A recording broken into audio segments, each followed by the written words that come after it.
La cadena Democracia presenta Controversia. Pero estamos retomando con fuerza, cumpliendo las metas previstas. Hay que actuar con la fuerza que se necesita. Controversia. Sería un subsidio directo al consumidor. Una zona de seguridad del Estado. Controversia.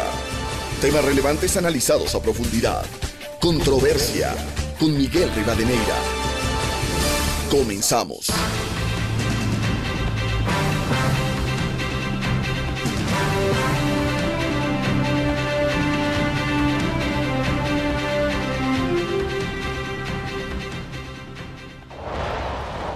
Un saludo cordial a los seguidores del programa Controversia en Escena a través de Exa FM, Democracia AM y Democracia TV.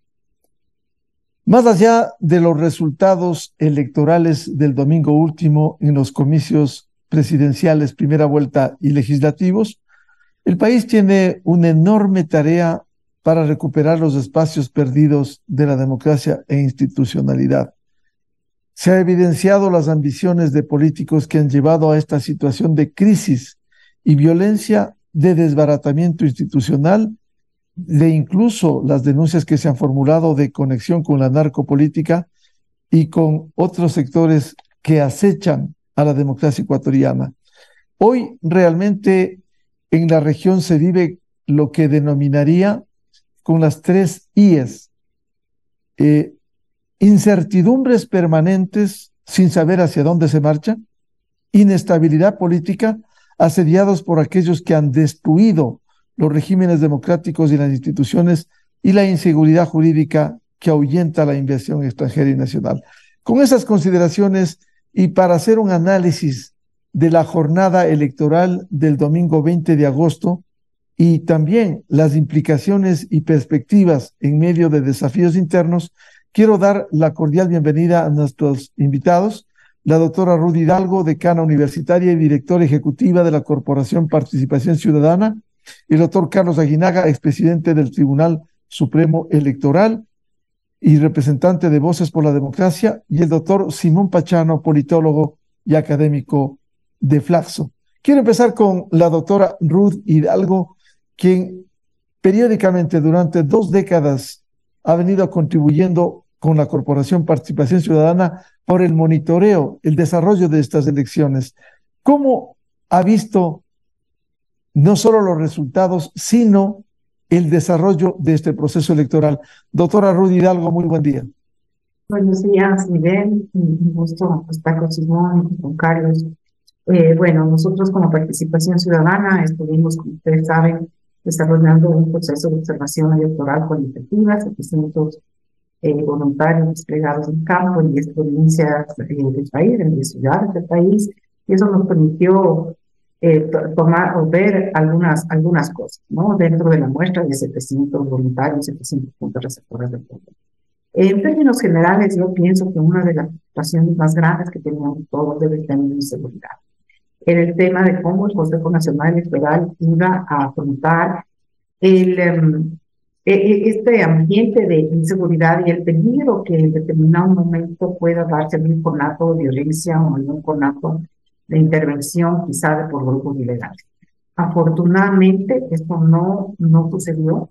Y yo creo que una de las cosas más importantes que podemos destacar es que el proceso electoral se desarrolló en completa paz, que es bastante decirlo dentro de un ambiente difícil como que hemos vivido. Por otro lado, creo que es importante destacar también que el Consejo Nacional Electoral estuvo en capacidad de poder transmitir los datos, digamos, de las votaciones hasta prácticamente las 9 de la noche, un poco más de las 9 de la noche. Ya la ciudadanía sabía con certeza cuáles eran los resultados y cuáles iban a ser los resultados oficiales. Y yo creo que eso también fue bueno, porque otra de las dudas de las que teníamos todos y que la ciudadanía estaba concentrada en los últimos días antes de las elecciones era justamente cómo va a ser el Consejo Nacional Electoral para garantizar que los sistemas de conteo funcionen a nivel nacional, tomando en cuenta que además teníamos 2 consultas públicas. Creo que el haber tenido la posibilidad de que las elecciones de presidente, vicepresidente, asambleístas y las consultas se lo pueda contar adecuadamente pronto, Creo que eso fue importante también porque nos quitó también un peso de preocupación que todos estábamos pendientes respecto a la capacidad que el CNI iba a tener de responder adecuadamente. Sin embargo, de otro lado, tenemos algo que van a tener que el Consejo Nacional Electoral tomar los resguardos necesarios y urgentes. Y esto es respecto a lo sucedido con el voto exterior. Me parece que lo sucedido con el voto exterior no es una cosa menor. Creo que refleja o una falta de coordinación, por decirlo menos, entre el Consejo Nacional Electoral y los consulados en los países donde estaban, sobre todo aquellos que tienen un mayor número de migrantes, España, Estados Unidos, especialmente Nueva York, etcétera, y otros sitios.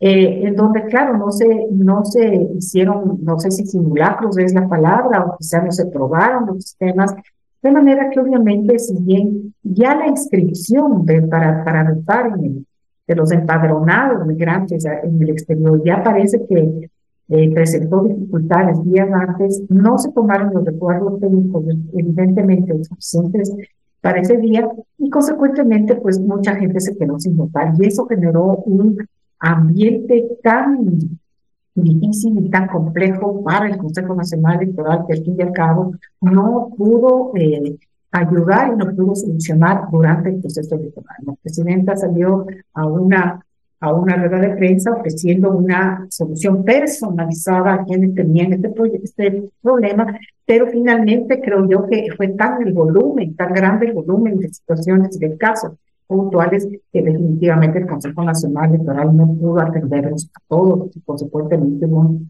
malestar que persiste, sobre todo hasta ahora. Ya hay movimientos y partidos que van a impugnar y van a levantar acciones legales porque se les fue negado el voto a varios militantes y que ellos además piensan que a través de esa falta de acceso al voto pudieron ellos ser perjudicados. Entonces ese es un problema que va a tener que afrontar el CNE en estas semanas y que plantea también un reto para la próxima segunda vuelta, es decir, para la segunda vuelta van a tener ellos que garantizar, así como se garantizó en esta ocasión el conteo general macro de votos, yo creo que también van a tener que garantizar y corregir todo aquello que esté mal en el tema del Consejo, en el tema del voto exterior. De todas maneras, hay otras cosas que nosotros pudimos ver. Sí, evidentemente hubo presencia de delegados de los partidos, pero no suficientemente. Es decir, yo creo que este bajo porcentaje de presencia de delegados y de observadores políticos se dio también como resultado del corto espacio de tiempo que los partidos de movimientos políticos tuvieron para organizarse en general, más aún para organizar también un control electoral efectivo. Entendería yo que para la segunda vuelta, al menos de los dos partidos que quedan, tendrán la capacidad de responder mejor y tendrán más presencia, imagino yo, además porque es una segunda vuelta complicada, tendrán más presencia de sus testigos electorales, de sus observadores electorales. En términos generales, quisiera partir con eso, Miguel, para seguir conversando sobre los otros temas que posiblemente plantearán en este foro. Doctora Ruy Hidalgo, en medio de la evaluación de este proceso electoral, escuchamos voces, incluso de observadores internacionales, que hubo serios problemas en el voto telemático desde el exterior. ¿Cuál es su lectura respecto de este tema? Sí, a mí me llamó la atención que la comunicación que lo hiciera en una rueda de prensa la jefe de misión de la misión de observadores electorales de Montreal. Me llamó la atención porque usualmente la OEA suele ser muy cauta en sus muy cauta en sus manifestaciones, en sus declaraciones, y ellos además estuvieron en el centro de mando del Consejo Nacional Electoral, invitados especiales. Entonces es probable que ellos hayan tenido la posibilidad, la oportunidad de mirar más de cerca cuáles fueron las falencias, pero sobre todo no solamente cuáles, que sabemos todos, pero la dimensión de las falencias. Es decir, cuán grande y cuán grave fue el problema, probablemente ellos lo supieron porque estaban allí en el centro de mando y por eso es que la misión de observación y sujeta, a través de sujeta de misión, transmiten la preocupación de la OEA y además sugieren que esto tiene que contar una solución, que el Consejo Nacional Electoral tiene que dar una respuesta lo más pronto posible, porque dentro de este problema y de esta situación, obviamente están los partidos y movimientos que se sienten afectados sobre esta denegación, digamos, del ejercicio de un derecho ciudadano como es el voto. Entonces, esa va a ser una situación que va a tomarnos no solamente discusión y debate, pero que va a tener estos días el Consejo Nacional Electoral bien ocupado, y me imagino que estará mirando o analizando una respuesta técnica, que es la que todos estamos esperando, pero también una respuesta jurídica respecto a la avalancha de problemas jurídicos definitivamente que se viene a producto de esta situación.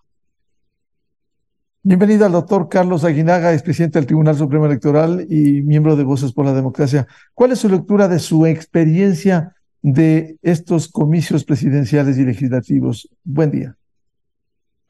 Buenos días, mi querido Miguel. Un saludo cordial a Ruth y a Simón, e igualmente a la audiencia. Bueno, realmente un proceso electoral para que tenga éxito o sea reconocido, requiere de ciertos elementos que son esenciales, son importantes.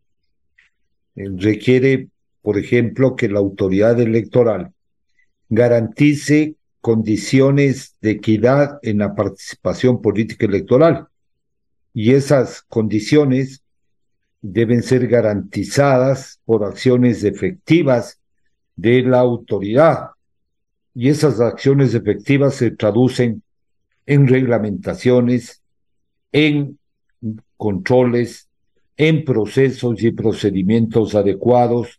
Y lo que le ha faltado justamente a este proceso electoral, como los anteriores, es regulaciones precisas sobre algunos institutos electorales. Le ha faltado el control institucional que tiene que ver con el cumplimiento de la norma, del Código de la Democracia, de los reglamentos que han dictado, insuficientes, por cierto, el control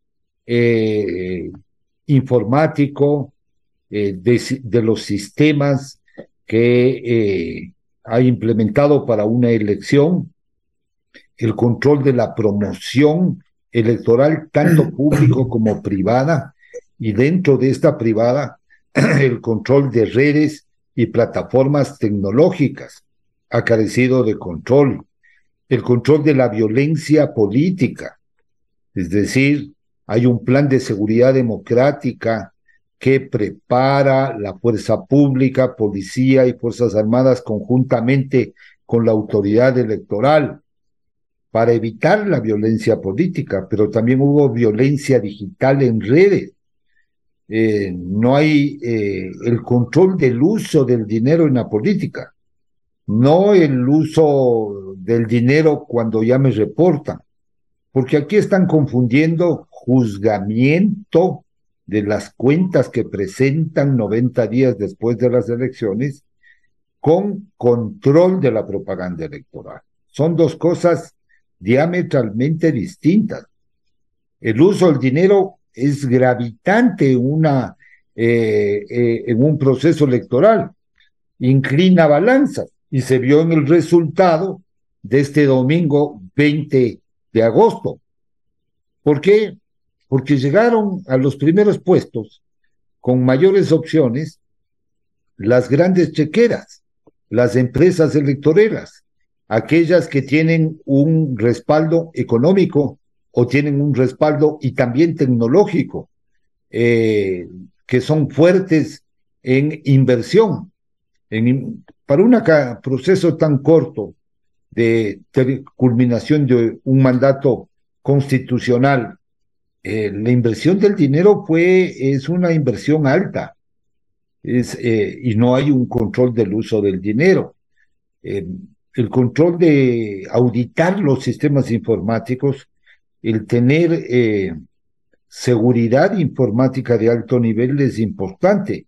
O sea, no se trata de que se sale a la opinión pública y se dice, hemos sido atacados por hackers desde 5 países. Se trata de decir que nos digan qué tipos de seguridad tenían para evitar justamente este ataque. Pero por otro lado, este sistema de votación de los ecuatorianos en el exterior, que lo implementaron parcialmente en la elección pasada y hoy totalmente este sistema de votación telemático, tiene que garantizar muchas cosas, porque el registro electoral del exterior es un registro electoral que ya tiene sus falencias, que ya tiene sus falsedades. El 3 de febrero del 2020 en la Asamblea Nacional se aprobó una reforma a la votación de los ecuatorianos en el exterior, incluyendo un tercer documento a la identidad, que es un certificado, una credencial consular, ¿no? Los ciudadanos, para demostrar su identidad, solo tienen 2 documentos, la cédula de ciudadanía y el pasaporte.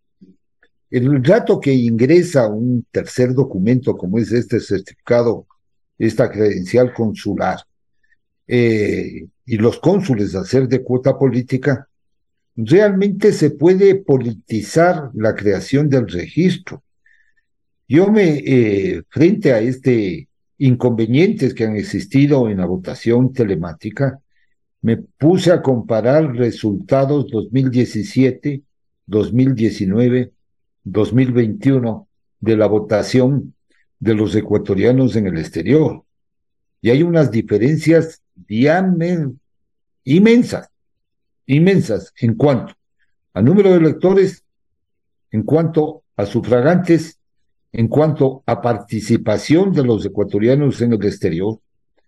Y este análisis que hoy quieren hacer, que todavía no han comunicado esta decisión de volver o no a repetir las elecciones o declarar la nulidad de la elección de los ecuatorianos en el exterior, podría afectar gravemente el proceso también, porque ya la comunidad y hay algunas organizaciones que en el caso, por ejemplo, de Construye, que gana curules en el exterior, y que habiendo ya la ciudadanía decantado o pronunciado por 2 tiendas políticas y candidatos para la segunda vuelta, podría este resultado variar.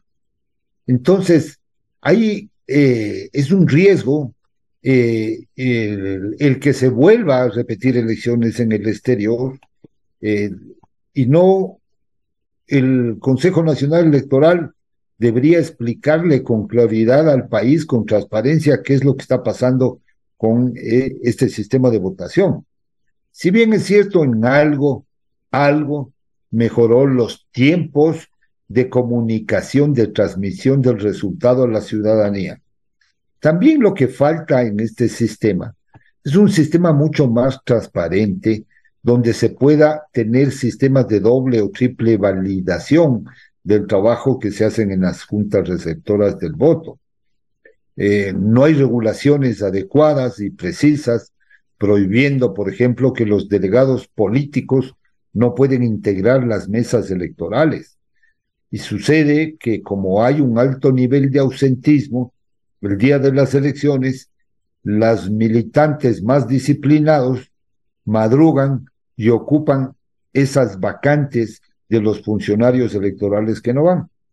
Entonces, yo sí creo que todavía a nuestro sistema electoral ecuatoriano, al proceso, a la logística, a la administración, le falta mucho para poder controlar. Le faltan sistemas adecuados de control, de monitoreo, de auditoría, y si yo no ejerzo estos controles, termino realmente creando no una competencia electoral, sino termino permitiendo que los candidatos y los partidos vulneren la ley a diestro y siniestro. Efectivamente, y se pudo ver, doctor Aguinaga, cómo la campaña mismo no solo en redes sociales, que ha sido polémico, sino pancartas, vallas de quienes incluso están proscriptos políticamente y está prohibido expresamente por la ley. Sin embargo, el CNE lo que aduce cada vez que se observa es vacío legal. No hay vacío legal, Miguel, ningún vacío legal. Está establecido en la Constitución el control de la propaganda electoral en el artículo 219, en numeral 3, la facultad reglamentaria en el numeral 6 del mismo artículo, está establecido como obligación controlar, y lo que pasa es que no han dictado la reglamentación o no quieren dictar. Y cuando uno ve las vulneraciones al proceso, a la norma, lo único que hacen es mirar a otro lado. Entonces, eso es permitir una competencia de carácter desigual. No hay firmeza en la autoridad, no hay claridad en los conceptos. Entonces, cuando se confunde juzgamiento con control, cuando no hay advertencias de que están prohibidos cierto tipo de propagandas o promociones de personas que están suspendidos sus derechos políticos en virtud del artículo 64 de la Constitución. Entonces, no se puede hablar de que hay una gran legitimidad del resultado de las elecciones, a más de que existe ilegitimidad completa de origen en la selección de candidatos, porque tenemos un régimen, no sé, porque esto no es un sistema de partidos que realmente no es democrático, no es inclusivo, no deciden todavía y controlan las élites todo. Entonces, aquí hay una legitimidad que se sigue manteniendo, porque no hay la madurez democrática de pensar que la democratización de los partidos lleva a fortalecerlos, pero adicionalmente también los problemas de falta de control de los partidos, de su creación, del uso del dinero en la política, permite que dineros oscuros lleguen a las candidaturas, lleguen a los partidos, ingresen las mafias, los grupos irregulares, el narcotráfico. Entonces, la gente que no tiene principios está llegando con una facilidad muy grande a controlar las organizaciones políticas, y la gente que quiere hacer una militancia buena termina separada, termina ahuyentándose, termina alejada de una actividad política, y los niveles de desconfianza de la ciudadanía en la clase política, en los partidos, en los candidatos es altísimo. La desconfianza en la misma democracia, ya lo dice el último Latin Barómetro. Entonces, si la autoridad que ejerce el poder público o los organismos electorales no regulan bien, no controlan, no garantizan para todos que existe una competición en términos igualitarios, entonces estos son los resultados que siempre vamos a seguir teniendo. Y en cada elección hablamos de reforma, y a la hora del té no hay la reforma. ¿Por qué? Porque las élites controlan a quienes están representados en la Asamblea. ¿Cuál es la lectura que tiene Simón Pachano, politólogo académico de Flaxo, de estas elecciones y sus resultados? Muy buen día, Simón. Buen día, Miguel. Buen día a Ruth, a Carlos y a la audiencia, por supuesto. Bueno, yo creo que tenemos con nosotros a dos expertos en los procesos electorales que nos han dado una mirada prácticamente exhaustiva de lo que ha sucedido, de las fallas que tiene el sistema, también obviamente de ciertos avances que se han dado. Me parece que el conteo que se hizo fue muy oportuno, muy rápido, muy ágil, digamos, y pudimos tener resultados en un corto tiempo. Sin embargo, yo reitero lo que ya se ha dicho, sobre todo los problemas que hubo con el voto telemático, que me parece que a esta altura, digamos, de la vida, con todos los avances tecnológicos que existen, en fin, es prácticamente inconcebible que se produzca ese tipo de cosas. El otro aspecto que me parece que es necesario destacar y que hay que esperar que en la segunda vuelta y en próximas elecciones no se vuelva a repetir, es la violación digamos, del periodo de campaña. La campaña obviamente fue anticipada, la campaña comenzó mucho antes de que el Consejo diera el campanazo, digamos, para iniciarla, y por lo tanto hubo candidatos que comenzaron sus actividades, incluso su publicidad, sobre todo en redes, desde un tiempo muy anterior al inicio de la campaña.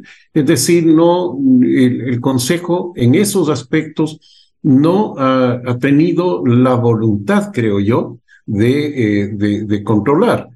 Carlos decía muy claramente, no es una falta de leyes, existen las normas para controlar ese tipo de cosas, y creo que lo que hace falta es una voluntad de hacer que se cumplan. Pero hemos tenido casos que se discutieron incluso públicamente y que las autoridades del Consejo salieron por la tangente y tuvieron justificaciones, yo diría, casi infantiles en ese sentido. Entonces, me parece que esos aspectos oscurecen el proceso electoral y dejan dudas en algunos sectores. Y básicamente, reitero, en el caso de la votación en el exterior, me parece que es inconcebible lo que ha sucedido y que ciertamente puede alterar incluso los resultados que tenemos en este momento, sobre todo con respecto a la Asamblea. ¿Cómo ve la composición precisamente, Simón, de la nueva Asamblea Nacional con los datos todavía preliminares no proclamados? Bueno, yo creo que tenemos lo que se esperaba, es decir, una asamblea fragmentada como han sido las últimas en Ecuador, una asamblea en donde prácticamente como no hay partidos políticos, lo que hay son membretes que llegan a la asamblea y por lo tanto no hay una disciplina partidista de quienes son elegidos y elegidas asambleístas. Entonces, me parece que ese es el primer resultado visible, es decir, una asamblea fragmentada y de bloques no cohesionados, indisciplinados, que hoy mismo ya hay una noticia de que uno de los bloques se pierde 3 legisladores cuando recién se está todavía incluso en la fase de impugnación, diríamos, ¿no? Entonces, me parece que esa es una realidad que va más allá ya de las autoridades electorales, va más allá de las normas, va más allá incluso de las normas que rigen a la Asamblea y que tiene que ver con lo que hemos conversado muchísimas veces, que es la inexistencia de partidos políticos institucionalizados en Ecuador. Es decir, partidos que tengan una existencia permanente, que tengan una coherencia interna, que tengan una dirección, que tengan militancia, que esa militancia se organice en células, en comités, como quieran llamarse, que discutan internamente, que elijan a sus autoridades, que seleccionen a sus candidatos y que los partidos sean escuelas de cuadros y que no tengan que acudir a personajes de alquiler que a la vez les convierten a los partidos en partidos de alquiler para las elecciones, como hemos visto en esta ocasión. Esta conformación de la Asamblea lo que va a arrojar, digamos, ya en su funcionamiento es algo similar a lo que hemos visto en este periodo del gobierno tanto el de Lenín Moreno como el de Guillermo Lasso. Es decir, una imposibilidad de diálogo y de acuerdos entre la Asamblea y el Ejecutivo. Vuelvo con la doctora Ruth Hidalgo de la Corporación de Participación Ciudadana. Con este entorno de las elecciones presidenciales, primera vuelta y legislativas, ¿Cómo ve las perspectivas y este futuro? Ya nos mencionaba Simón Pachano sobre la composición de la Asamblea Nacional y esta dispersión. ¿Cómo ves? Me parece que los resultados los, de las votaciones y sobre todo de los escaños, quería decir, en la Asamblea, hablan justamente de una realidad que ya veníamos al menos desde participación ciudadana diciendo. Nosotros decíamos que era probable que el Partido Revolución Ciudadana iba a tener una presencia, nosotros calculábamos mayor de los números que ahora, aparentemente hasta ahora, parecería ser que tienen de los asambleístas, pero yo creo que sí, de todas maneras, el fenómeno del asesinato de Vicencio provocó la llegada a la Asamblea del Movimiento Construye con 28 escaños. Ese movimiento Construye se configura en la segunda fuerza política más importante del país. Y vamos a ver, yo creo que vamos a asistir cómo ellos van a cohabitar tanto correísmo como el movimiento Construye, habida cuenta de que sabemos que este es un movimiento, digamos, van a ser movimientos antagónicos. Tenemos además algo que yo quisiera destacar, y es que acordémonos que en las últimas elecciones Pachacuti tuvo 27 asambleístas y ahora Pachacuti tiene 4. Creo que esa lectura es por fuerza que hay que hacerla, porque fíjense cómo, habiendo tenido la oportunidad histórica, la ocasión pasada de poderse consolidar como una fuerza política independiente, pero sobre todo una fuerza política que represente los intereses del movimiento, ¿no es cierto?, al cual ellos llegan, Pachacuti no lo hacen y provocaron caos, tuvieron una muy mala actividad y acción en el seno de la Asamblea, y obviamente finalmente ahora no logra tener representantes. Son 4 representantes, que es una porción bastante pequeña, mínima realmente de representación en la Asamblea, y eso obviamente también les va a pasar factura, porque van a formar parte de estos pequeños espacios en donde estarán proclives a ser captados dependiendo el nivel de negociación política y de dónde venga la negociación política a la luz de los problemas, de los proyectos de ley o de las cosas que se vayan a decidir en el seno de la Asamblea. De todas maneras, el escenario actual nos coloca en algunos fuerzas políticas que van a tener. Revolución Ciudadana Construye, el Partido Social Cristiano 17 y ADN 18, y actuemos con un 7, que es bien poquito también. Pero el tema y la pregunta aquí va a ser la siguiente, y es un poco se va a poder dilucidar o se vamos a poder lucubrar en cuanto sepamos quién es el ganador de la segunda vuelta. Porque dependiendo quién sea el ganador de la segunda vuelta, más o menos vamos a entender y vamos a poder adivinar, si ustedes quieren, un poco la agenda de cada agenda legislativa y la agenda de gobernar de cada uno de los candidatos ahora. Y eso va a ser determinante el momento de cuánto apoyo van a tener sus propuestas dentro de la Asamblea, de cuánta oposición vayan a tener en el seno de la misma. Adicionalmente, es importante también ver cuál va a ser la capacidad de ellos mismos en el seno de la Asamblea llegar a acuerdos. Hoy de mañana escuché la entrevista con la asambleísta Paola Cabezas, que fue reelegida, y ella decía que ellos están abiertos y tienen una total apertura a negociar y hablar con otras bancadas para salir juntos adelante generando un proceso de gobernabilidad responsable. Vamos a ver si eso se cumple. Ya en la última vez, en las últimas elecciones presidenciales, ellos ya hablaron de una oposición responsable, pero ya haciendo una valoración de que realmente si esa fue oposición responsable, creo que no lo fue. En todo caso, ahora están manifestando su voluntad de generar acuerdos. Yo en eso creo, Miguel, que en este punto creo que los acuerdos deben hacerse lo más transparentes posible. Acuerdos legislativos son necesarios, acuerdos de gobernabilidad son necesarios, pero dado lo que hemos visto en el último ejercicio de una Asamblea Nacional que quedó debiendo lo político, lo jurídico, lo social, en todo y en representación política total, creo que es importante inaugurar también una nueva forma de llegar a acuerdos políticos sobre la mesa. acuerdos políticos inclusive con nuestros adversarios, entre los adversarios, entre posiciones políticas, pero que la ciudadanía pueda ver, pueda conocer y sobre todo pueda entender que hasta cierto punto son acuerdos necesarios para darle gobernabilidad a que llegue a Camandalet. Pero ya no podemos seguir mirando estos acuerdos debajo de la mesa que parecería que no pasa nada y después en las votaciones se reflejan que son acuerdos al viejo estilo de la política que justamente queremos cambiar. Acuerdos son importantes en democracia, doctora Rudy Hidalgo. Sin embargo, por la experiencia de la historia reciente, siempre se puso por delante tema de la impunidad, que tanto ha sido cuestionado.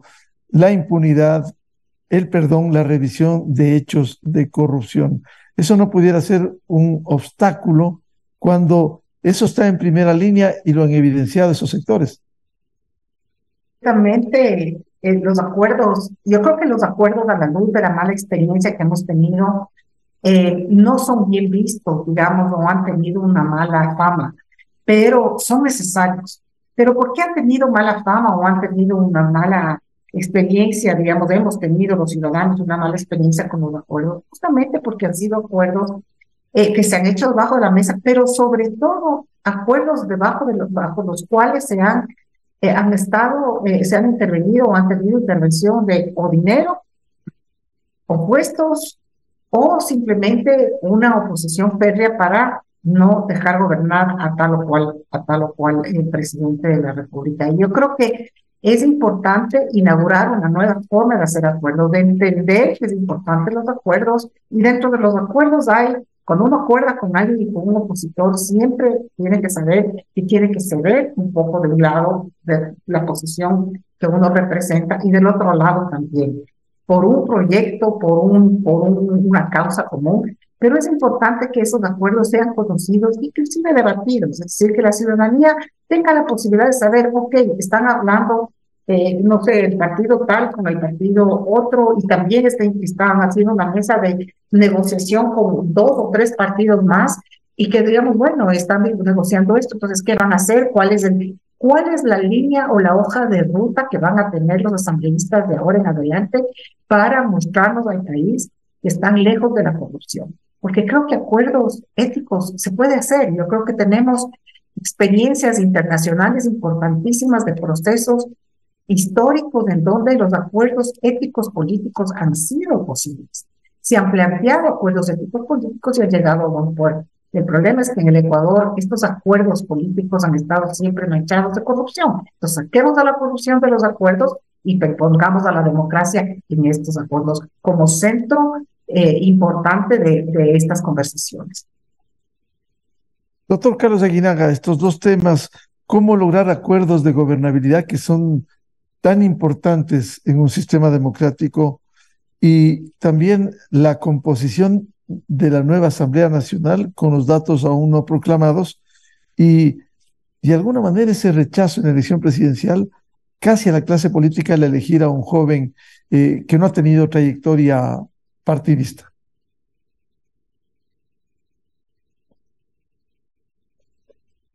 Realmente lograr acuerdos en el Ecuador, también hemos venido hablando de esto mucho tiempo. Nuestra clase política no ha madurado democráticamente. Los intereses que tienen son otro tipo de intereses distintos a los intereses del país, del bien común. El Ecuador tiene una clase política que le encanta la confrontación, vive de la confrontación. Aquí es deporte nacional, apenas se instalan a gobernar y vienen los ataques. A los que atacan, cuando gobiernan, no les gustan que les ataquen. Este es un periodo de transición para completar un periodo constitucional, y la mirada va a estar puesta en la elección del 2025. Acuerdos, depende, yo creo que al contrario, el ambiente se va a dificultar, porque querrán ponerle la trampa al que llega, por si acaso quiera ir o lanzarse en el 2025. Si llegan los que ya gobernaron el país, habrá conflictividad. O sea, yo no le veo que por más que haya llegado hoy, obviamente hay una rareza en la decisión de los ecuatorianos y ecuatorianas. No estaba Daniel Noboa en las encuestas. El asesinato de Fernando Villavicencio mueve el tablero electoral radicalmente, no el debate, el asesinato. El asesinato patea el tablero. El debate, yo diría, es una consecuencia de obviamente un formato, puede haber tenido algo de incidencia, sí. El más formal pudo haber sido Daniel, pero ahí hay una expresión de distintos votos, y mayoritariamente jóvenes, ¿no? La juventud que estaba desorientada, no había una relación de la campaña con la ciudadanía. Los asambleístas, por ejemplo, ilustres desconocidos, no sabemos ni qué rato hicieron campaña. Primero porque les pusieron un periodo muy corto de 10 días. Segundo porque el asesinato, el crimen político de Fernando Villavicencio cambió las reglas del juego y eso ya paró la campaña de los asambleístas, ¿no? Es decir, a mí, viendo todos los elementos que han existido, levantamientos, crecimiento de la violencia, a mí me parece que esta es una estrategia planificada, en acuerdo de mafias nacionales y transnacionales, internacionales, con ciertos sectores que ya están en la política, que ya están, como dijo Pancho Huerta hace muchos años, ya vivimos una narcodemocracia. Y los buenos que dicen somos más, vamos a resultar que somos menos, ¿no?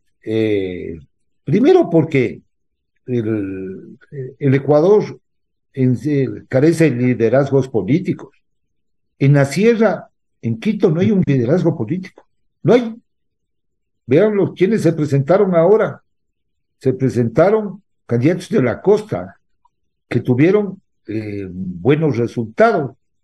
No es el candidato Serrano que teníamos por ahí. Hervas le fue absolutamente mal. Villavicencio le iba a ir razonablemente bien para hacer una primera participación hasta que le asesinaron. La votación que recibió hoy Construye es una votación sentimental, por indignación, por emoción, ¿no es cierto? Obviamente es el segundo bloque en número, pero eso no garantiza que se vaya a reflejar esto en el 2025. Los odios, los revanchismos, en la política en el Ecuador, terrible, terrible. Entonces, se utilizan unas estrategias para acabar con el enemigo, y al enemigo hay que verle aniquilado, muerto, sin poder levantarse.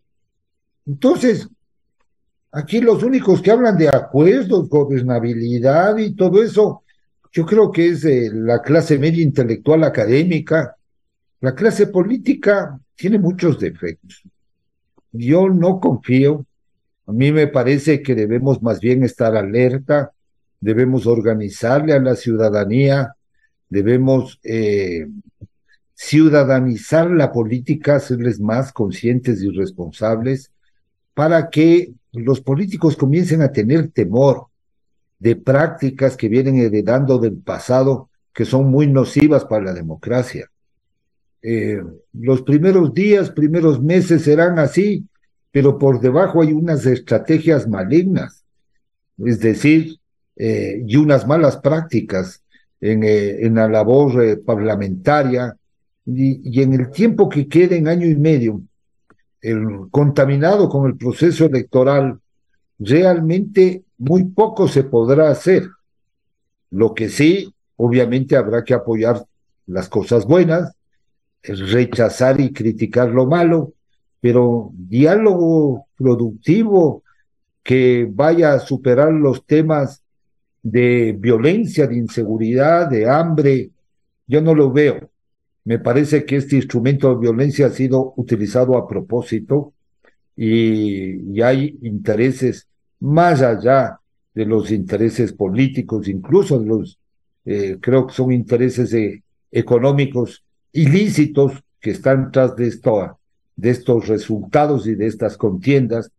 Yo creo que tenemos una democracia muy enferma. Estamos ya en terapia intensiva casi. Este es un alivio que hemos tenido en este juego perverso que ya viene de muchos años. Así es que solo nos están contentando, nada más.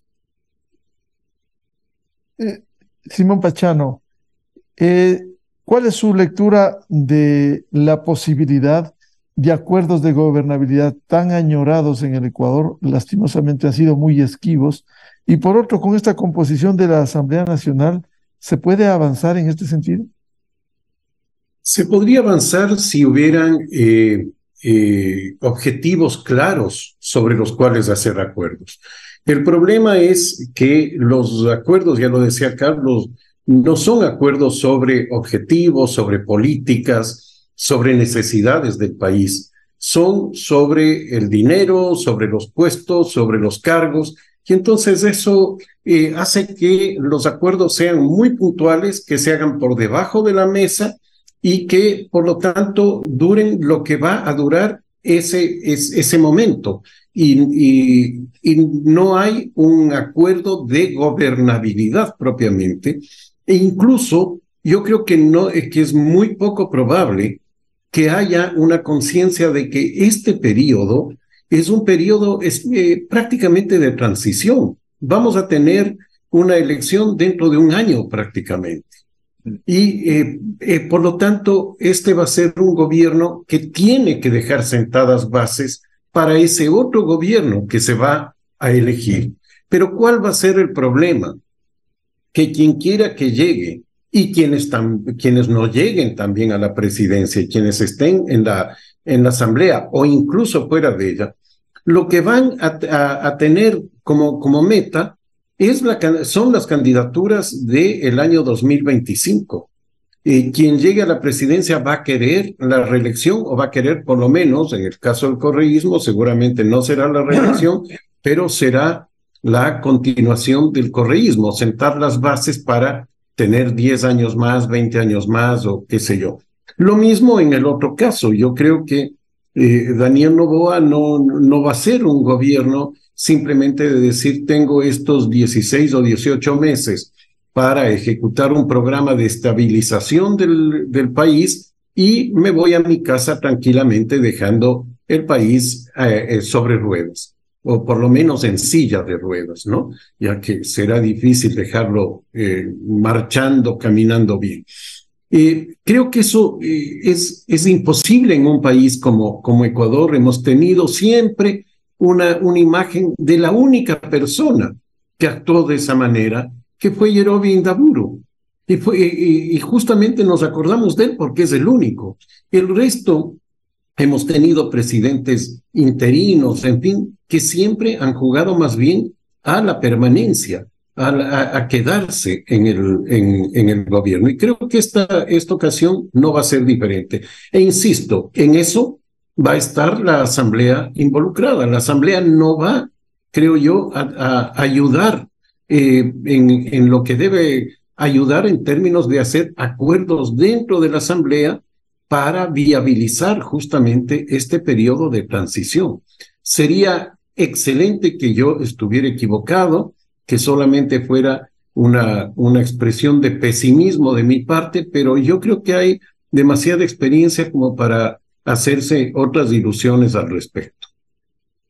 Y el tema del fortalecimiento de la democracia, las instituciones, Simón, todavía está muy lejano en el Ecuador, en este entorno de incertidumbre. Totalmente, totalmente lejano. Vemos que en este mismo momento nuevamente se están jugando temas muy complejos dentro del Consejo de la Judicatura, se están jugando problemas complejos en el Consejo de Participación Ciudadana y Control Social. Es decir, seguimos en el problema de la crisis institucional, de un deterioro institucional que no se le pone fin, al contrario, se lo va alimentando día a día. Entonces, me parece a mí que ojalá la llegada de personas que son relativamente nuevas, no totalmente nuevas, ¿no? Más jóvenes, en fin, lleven a un cambio, pero tendremos que verlo. Yo no apostaría en este momento de que eso va a ser así. En general, la clase política representada en dirigentes tradicionales, como ha sido el correísmo, luego de que llegó en el 2007 denostando a la clase política, pero hoy es parte de ese pasado, el segundo puesto de Daniel Noboa irrumpe en medio de esta situación política de rechazo en general a la clase política. Sí, en parte yo creo que es un rechazo, yo creo que es parte de la corriente que ya venía en Ecuador desde fines de los años 90, es decir, fines del siglo pasado, en que se gritaba que se vayan todos. El problema es que se fueron todos y se fue también la ciudadanía. La ciudadanía no se quedó para controlar o para dirigir a quienes debían venir y entregó todo a un caudillo. Y eso es lo que vivimos durante 10 años, un gobierno de un caudillo único, inapelable, y que el momento en que él se fue, se derrumba el castillo de naipes que había construido. Entonces, creo que estamos en el riesgo de volver a eso. Es cierto que hay una nueva generación, si se quiere, ¿no? Más joven que la de aquella oportunidad, pero no sé si la juventud es un remedio, digamos, un antídoto contra los problemas que estoy señalando. No sé, no estoy seguro, no puedo afirmar que el hecho de la juventud, el tema etario, sea la solución. No sé. Doctora Ruy Hidalgo, volvemos a las perspectivas en medio de este entorno político, esta primera vuelta presidencial. Grandes desafíos de recuperación de la institucionalidad. Bien decía Simón, sin embargo, hay otras instituciones que no generan certeza, certidumbre. La actuación de este Consejo Nacional de la Judicatura, que ha puesto en un mal predicamento a la justicia ecuatoriana, o el Consejo de Participación Ciudadana, que también tiene una agenda política más allá de lo que le corresponde.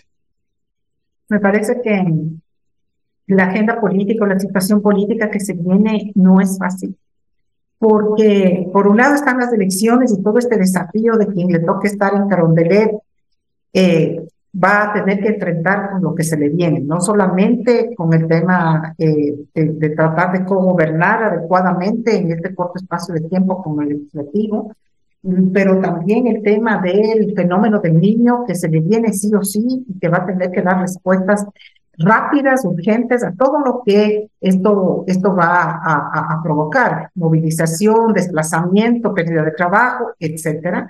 Pero sobre todo también tiene un gran desafío respecto a la última consulta popular que acaba de ganar, que es justamente el dejar petróleo en tierra.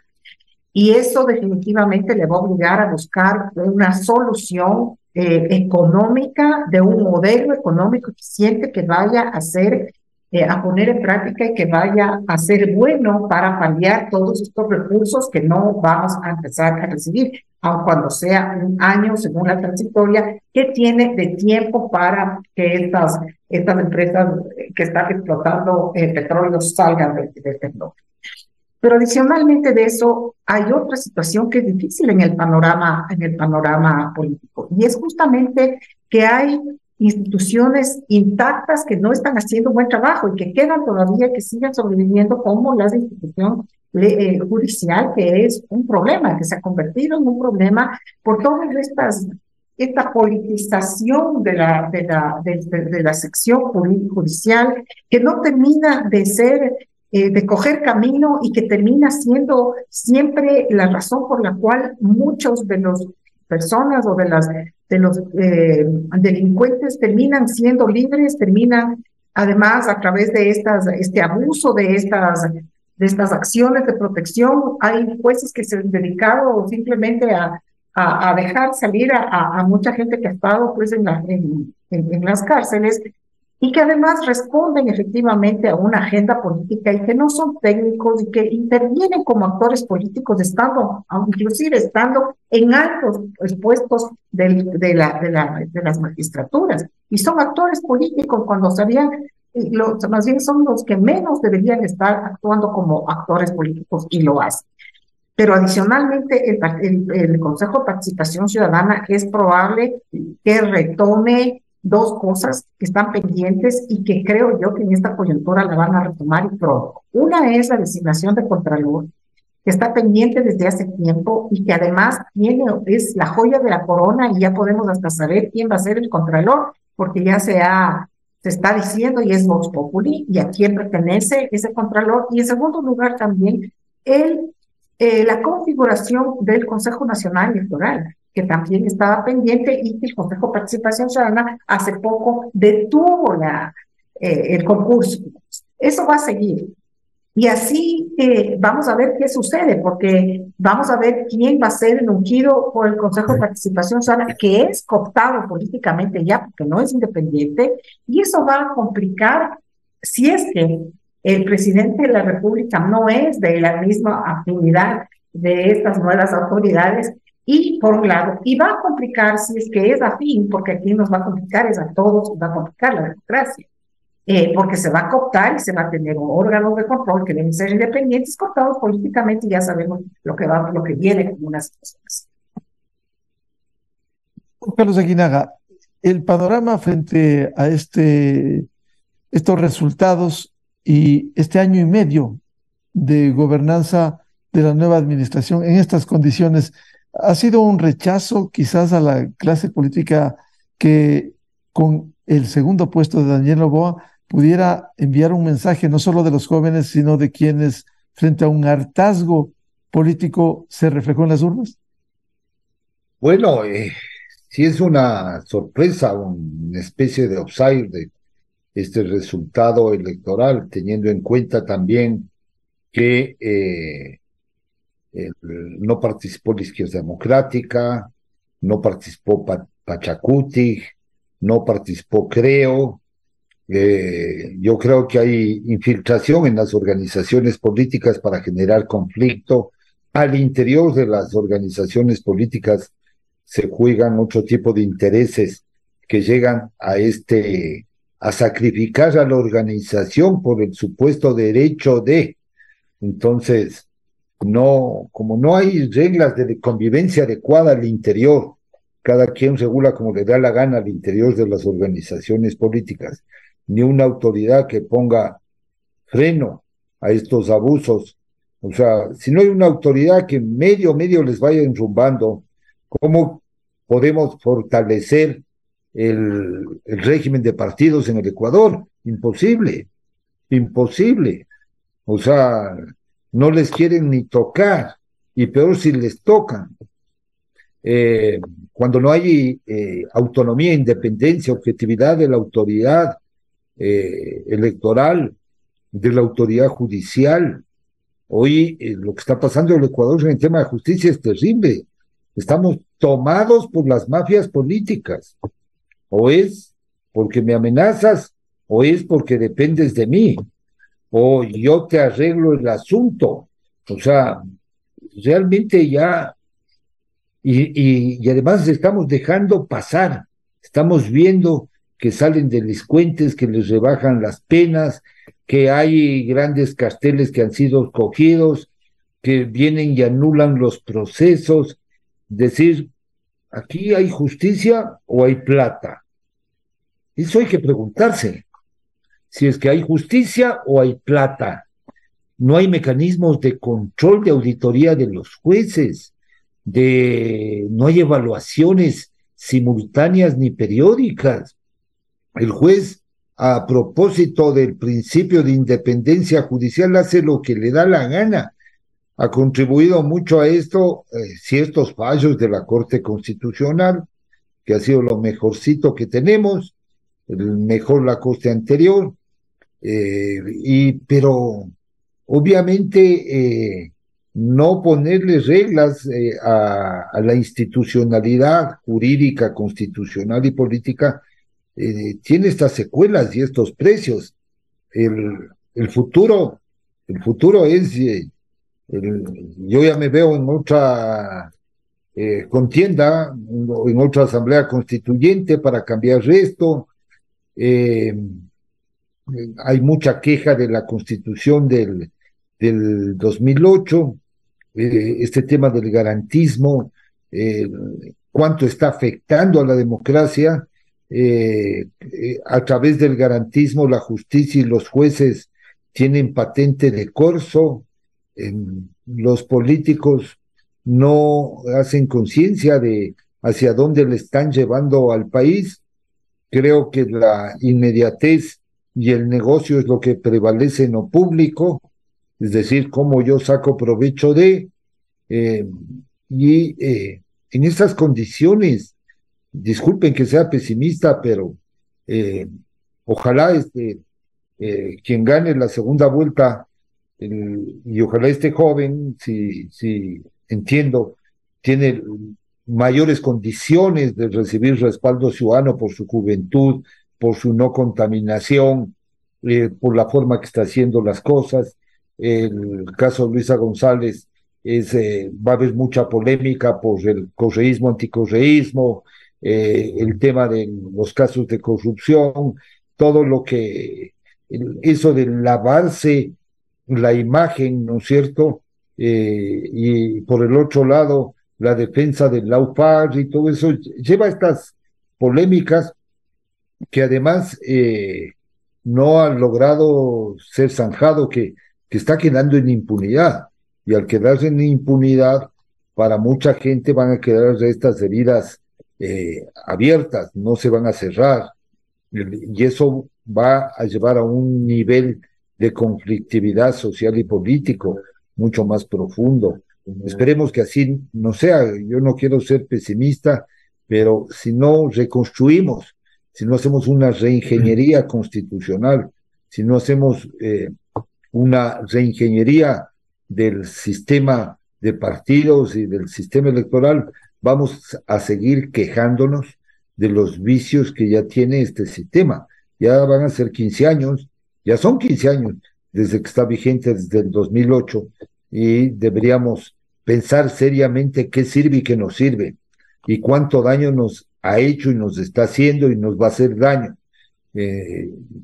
Si no rectificamos a tiempo, va a ser muy difícil recuperar a la democracia. El Estado débil, país pequeño, con grupos y mafias nacionales e internacionales millonarísima. No es Colombia, es Ecuador. O sea, y con todas las implicaciones que hoy tienen las relaciones de globalización, las telecomunicaciones, los sistemas de información, las plataformas, primero es difícil controlar y segundo va a ser difícil gobernar en esas condiciones. Entonces vamos a terminar sometidos o callados.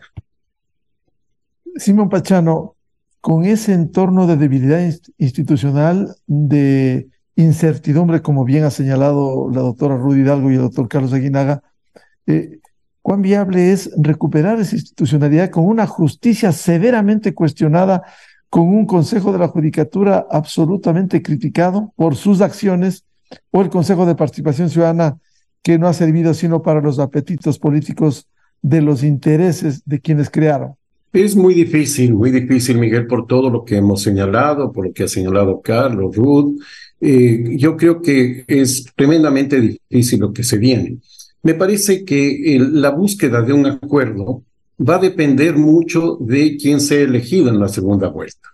Si es que el elegido es Daniel Noboa, posiblemente él va a buscar un acuerdo. Posiblemente. ¿Por qué? Porque la propia debilidad de él, la ausencia de un partido político estable que lo respalde, en fin, por una serie de razones, de causas, él posiblemente va a buscar un acuerdo y va a plantear seguramente algún tema en ese aspecto, algún tema que vaya a la Asamblea. Pero si es que la triunfadora es Luisa González, yo creo que el escenario se desplaza de la Asamblea al Poder Judicial. Se desplaza hacia allá y ahí es donde se va a definir las cosas. No va a importar tanto qué es lo que sucede en la Asamblea. A la Asamblea se le puede tener en la congeladora digamos, enviándole ciertos proyectos, ciertas cosas, y sin tomarla mayormente en cuenta, ¿no? La Asamblea no podrá hacer mayor cosa porque no creo que en ese caso se conforme una mayoría fuerte que ponga en cuestión al gobierno, y por lo tanto lo que el gobierno podrá hacer es dedicarse a solucionar los problemas judiciales que tiene la cúpula del correísmo, que es lo que verdaderamente les interesa. Cuando ellos hablan de acuerdos, están pensando fundamentalmente en eso, no están pensando en acuerdos de gobernabilidad, en acuerdos de políticas públicas, de políticas sociales, en fin, no. Eso lo vimos durante 10 años, que eso no importaba para nada, y eso no va a importar tampoco en el caso de que haya un triunfo de la candidata correísta.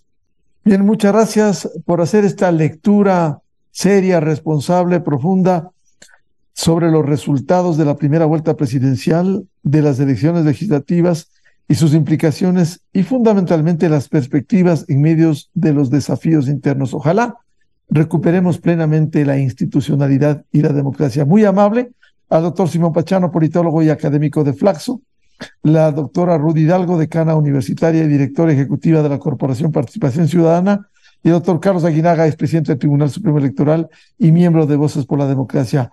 Un gusto, muchas gracias, muy amables. A los seguidores del programa Controversia en Escena, muchas gracias. Les deseamos un feliz fin de semana. Muy buen día.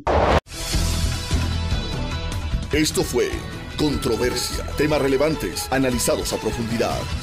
Miguel Rivadeneira vuelve el próximo sábado.